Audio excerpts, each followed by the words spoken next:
يا مساء الحلويات على حلقات في الدنيا، اللهم صل وسلم وبارك على سيدنا محمد. ما تنسيش لو انت جديدة في القناة تفعلي زر الجرس علشان يوصلك مني كل جديد، عشان كل ما انزل فيديو يوصلك الاشعار بتاعي. زي ما انتوا عارفين ان انا بشارك يوم بكل تفاصيله معاكم. النهاردة نبدأ اليوم بالصلاة على الرسول عليه افضل الصلاة والسلام، صلاة تنفك بها الكرب وتنحل بها العقد. يا رب فرج هم كل مهموم، مجد الدين عن المدينين، قولوا اللهم امين. لعل وعسى في يوم من الأيام تكون الدعوة دي من حدك ومن نصيبك. صباح الطاقة الإيجابية، صباح النشاط، صباح كله بصوا نشاط وحيوية وطاقة إيجابية.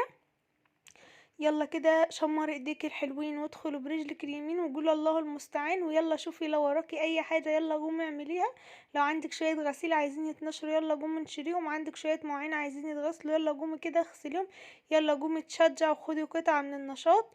وشوفي لو وراكي اي حاجة يلا قومي كده اعمليها.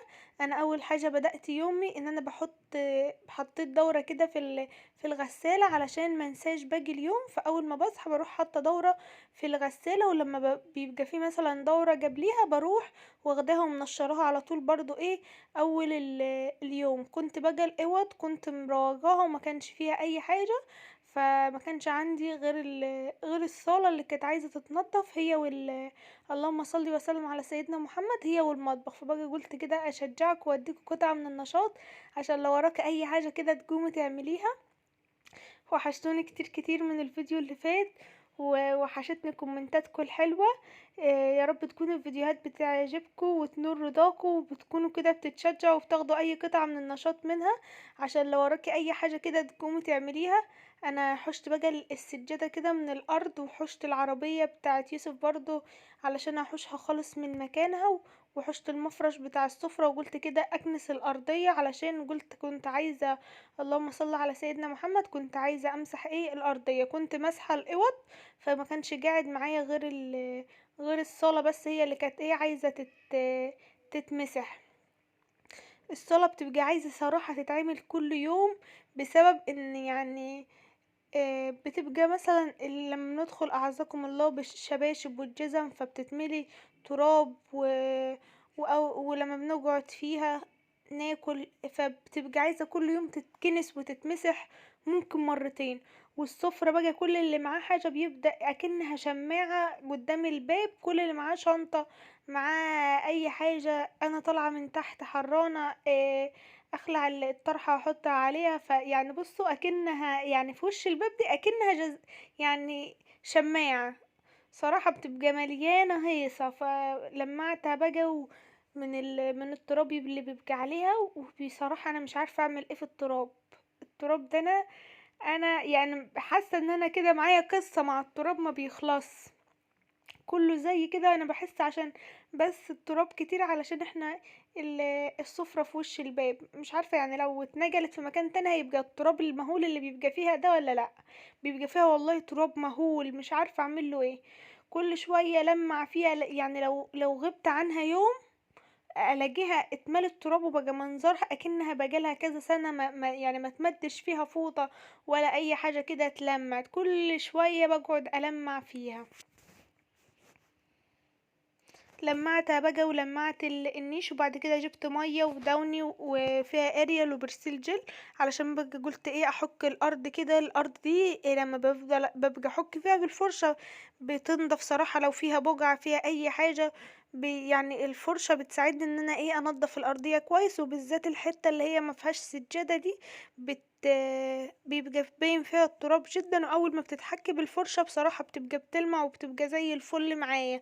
ما اخدتش معايا 10 دقايق بس الواحد بس وهو كده وهو بيمسح وبيعمل اي حاجة يصلي على الرسول عليه افضل الصلاة والسلام، ويلاقي كل حاجة بقت سهلة وبقت زي الفل. لمعت الدنيا وخليت الدنيا انا اهم حاجة انا مش عايزاكم ان انتوا تكسلوا وتقولوا ان الجو برد ومش هنمسح. لا، ما تكسلوش. اول ما بتحط ايدك في المية بتلاقي نفسك دفيتي على طول، وبعد بس ما بتخلص بتحس بالبرد. بس لما بتبقى حاطة ايدك في المية وبتعمل الحاجات اللي وراكي بتلاقي نفسك دفيتي. يوسف بصوا يعني مش سايبني ورايا في كل حتة، احوشه من هنا يجيلي هنا، احوشه من هنا يجيلي هنا. ربنا يرزق كل مستجاب يا رب العالمين بالذرية الصالحة يا رب العالمين. بس فبقى كنت حايشة الجزامة عشان فوق السجادة وكده، ورجعت كل حاجة مكانها، ما بياخدش في ايدك. عايزاكوا ما تكسلوش وتقوموا تاخدوا كده قطعة من النشاط. يلا اتشجعوا، يلا قوموا كده بسرعة. بعد كده دخلت بقى على المطبخ اللي ما بيخلص. مفيش بيت فيه المطبخ بيفضل نضيف مثلا ساعتين تلاتة على بعض غير بالليل، عشان مش بناكل ولا بنعمل حاجة، اللي هو من الوقت اللي احنا هننام فيه. قلت بقى ابدأ اول حاجة كده اللهم صل على سيدنا محمد. الرخام بس انضفها كده في الاول، عشان لما حطيت عليها اي حاجة بحب ان انا كده ادعكها يوميا قبل ما بعد ما بخلص الغدا يعني، وخلاص مفيش اكل هيتعمل تاني، فبلمعها كده عشان اقوم ما يبقاش ورايا اي حاجه. انا كده كنت مخلصه الاكل وكنت اتغدينا وخلاص. ده كان بعد الغدا. فقلت بقى انضف المطبخ علشان يفضل نضيف معايا وتبقى ريحته حلوه. بحب تبقى ريحه المطبخ كده مفيهاش ريحه دهون، مفيهاش ريحه اكل، فبيبقى بيلمع. شفتوا لما الرخامه اتدعكت باللوفه وبقت فيها زي لمعه كده، لمعه النور بقى عامل فيها، الاضاءه بتاعه النور بقت ضاربه فيه كده ومخليه بيلمع. يلا ما تنسيش تصلي على الرسول عليه افضل الصلاة والسلام، وتدعيلي دعوة حلوة في الكومنتات. ولو عجبتك الفيديوهات بتاعتي اشتركي كده في القناة وفعلي زر الجرس عشان يوصلك مني كل جديد، واكتبي لي كومنت علشان اعرف ان انت لسه داخلة جديد واعرف ان انا عيلتي بدأت تكبر كده بيكم وليكم ان شاء الله. ما تقولوش مثلا علشان الحوض مليان مواعين ان الواحد ما بيغسلش، لا بنغسل، بس زي ما انتوا عارفين لما بنيجي نعمل اكل بتحسوا المواعين كلها كده بتجري ورا بعضيها. انا مش عارفه، شفتوا الارانب؟ اكن ارانب المواعين دي زي الارانب بالظبط، او مش عارفه زي، يعني اللي هو بتلاقي بتعمل شويه فول ممكن تلاقي كذا طبق طلع وراهم. هتعمل مش عارفه كوبايه تلاقي الكوبايات كلها طلعت تجري ورا بعض. بتلاقي المطبخ كله ما شاء الله، لو عملت اي حاجه بيبقى اتملى معاك. فيعني بحاول على قد ما اقدر ان انا ما يعني مش بحب صراحة المواعين الكتيرة، وبرتاح لما بيبقى المطبخ نظيف. اكيد كل ست بيت بترتاح لما يكون مطبخها نظيف كده ومفهوش اي حاجة. يلا قومي كده تشجع وقومي خدي قطعة من النشاط. انا بفرح جدا لما حد بيكتب لي ان هو اتشجع بيا، ان قومي كده شغل الفيديو جنبيكي عشان اعرف ان انت اتشجعتي. قومي شغل الفيديو جنبيكي وقومي لو وراك اي حاجة كده اعمليها، اسمعيني وانا اللهم صل على سيدنا محمد. وانت بتروجي هتلاقي نفسك اتشجعتي وخدتي كده جرعة من النشاط. ما تكسليش وتقولي ان الجو برد وان انت كسلانة، لا قومي شوفي شغل بيتك. ربنا يديكوا الصحة والعافية يا رب، وتشوفوا شغل بيتكم. لازما زوجك يرجع من الشغل يلاقي البيت كله نظيف وزي الفل، ولازم يرجع في مكان كده يرتاح فيه نفسيا. ولو انت لسه بنت وما اتجوزتيش لازم باباك يرجع يلاقي برضو البيت نظيف. ما تسيبيش كل شغل البيت على مامتك، لا لازم تساعديها في جزء من شغل البيت. ان شغل البيت بيبقى كتير شوية في بيت العيلة، فلا لازم تساعد مامتك، ما تسيبهاش تعمل كل حاجة بايديها. تخلي طول ما انت اتعودتي وانت في بيت العيلة ان انت بتساعدي مامتك، هتلاقي بعد كده شغل بيتك لما تتجوز ان شاء الله يبقى سهل عليكي. لكن لما تبقي مرتاحة طول الوقت هتتعبي لما تتجوزي. فلا لازم بقى تساعدي مامتك كده وتشاركيها في تفاصيل اليوم بتاعتها عشان تبقي واخدة على كده. وانا بنت كنت بساعد ماما، ما كنتش بسيبها في شغل البيت، كنت بعمل معاها هي تعمل جزء وانا اعمل جزء. فبعد كده لما اتجوزت مبقاش شغل البيت صعب عليا، علشان انا كنت متعودة ان ان انا عارفة شغل البيت بيبقى فيه حاجات كتيرة.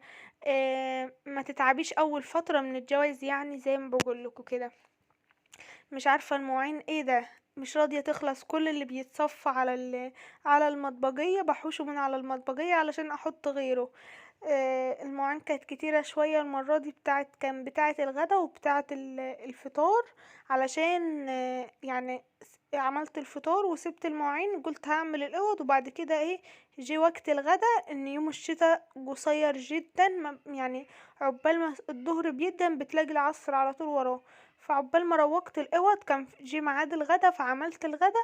فلقيت بقى ايه ان المطبخ اتملى معايا مواعين. طلعت بقى كل المعالق اللي كانت في الصفايه دي، علشان كنت عايزه اغسل الصفايه كده بتاعه المعالق، و صراحه كان بقالها فتره جامده ما غسلتهاش، كانت محتاجه ان هي اللهم صل على سيدنا محمد ان هي تتغسل. كان بقالي فتره كبيره ما غسلتهاش، فقلت بقى كده انضفها علشان احط ال المعالج يعني والشوك والحاجات دي على نظافة. إيه لما بتخلي ايدك في الحاجة كده اول باول، مبتاخدش منك مجهود كبير، وتلاقيها نضفت معاكي على طول. لو بتحبوا الروتينات اكتبولي في الكومنتات عشان اعمل معاكم روتينات كتيره. انتوا مش مشجعيني خالص ان انا يعني لو عايزين انزلكم كل يوم فيديو انزلكم، بس انا ايه عايزه التشجيع منكم، عايزاكم تشجعوني كده. إيه مش شايفه لايكات كتيره خالص، اللايكات ضعيفه. مش عارفه ليه بتستخسروا فيا اللايك يعني. اللايك مش بفلوس يا جماعه، اللايك بس بيرفع الفيديو لاكتر عدد من الناس تشوفه، إيه الكل يستفاد. فحاولوا ان انتوا تشيروا كده الفيديو لكل اصحابكم لو عجبكم، علشان الكل يستفاد والكل يقوم يتشجع. يلا عشان نعمل مع بعض وصفات شتوية كده حلوة. شجعوني عشان نعمل معاكم وصفات شتوية، واكيد في ناس كتير اكيد بتحب الوصفات الشتوية، فيلا شجعوني عشان نعمل مع بعض كده ونخلينا في الاكلات شوية. اللي بيحب الاكلات يشجعني بلايكات كتير عشان اعمل لكم اكلات حلوة كتير شتوي وصعيدي. بعد كده بقى البوتاجاز كان متبهدل معايا. بصوا انا كنت متضايقه منه على الاخر بسبب ان يعني متبهدل. ما كنتش عايزه بقى احوش الاستندات دي، اللهم صل على سيدنا محمد، وانضفها. عايزه اللهم صل على سيدنا محمد، عايزه اعمل تنظيفه صراحه عميقه للمطبخ. بحس لما بنضف كده والله بنضف تنظيف في المطبخ فظيع. بس يعني عايزة اللي هو ايه اغسل الشفاط واحوش العيون واحوش الحمالات اللي هي بتبقى على البوتاجاز دي، وافك الجهاز البوتاجاز. شجعوني عشان نعمل مع بعض كده وما نكسلش ونقول الشتاء. شايفين كنت ببص والله كنت ببص على الشفاط واشوفه اللي هو انا ما بحبهوش يبقى متبهدل. مش بحبه اسيبه اسبوع في المطبخ من غير ما اغسل. بحس ان هو كده لو في دهون هيطلع عليا ريحة دهون. فلا بحب كل شوية كده اشيله، وفي نفس الوقت ما يتعبنيش وانا بغسله. آه، يعني يتغسل معايا بسهولة، ما تكونش الدهون كتيرة كده اتجمعت عليه واتراكمت عليه فيعني يتغسل معايا بسهولة.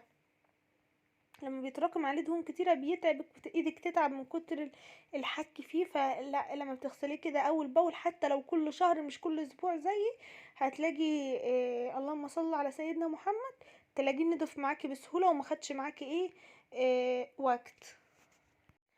فبصوا هوريكم بس منظر المطبخ هيبقى ما شاء الله. يعني بفرح جدا بعد ما بخلص المطبخ ان تبقى ريحته بقى بغسل الارضيه باريال وبدون وحاجات من دي، بتبقى ريحته حلوه، وبيبقى خلاص ما فيش دهون. تخلصت من كل الدهون اللي على البوتاجاز واللي على الحوض واللي في كله، فبيبقى بتبقى الدنيا ما شاء الله بتبقى زي الفل. بصوا ما شاء الله بعد ما المطبخ ما خلص. ما تنسوش بقى لو عجبكم الفيديو لايك واشتراك في القناة علشان يوصلكم مني كل جديد. والسلام عليكم ورحمة الله. سيبكم في رعاية الله وحفظه. مع السلامة.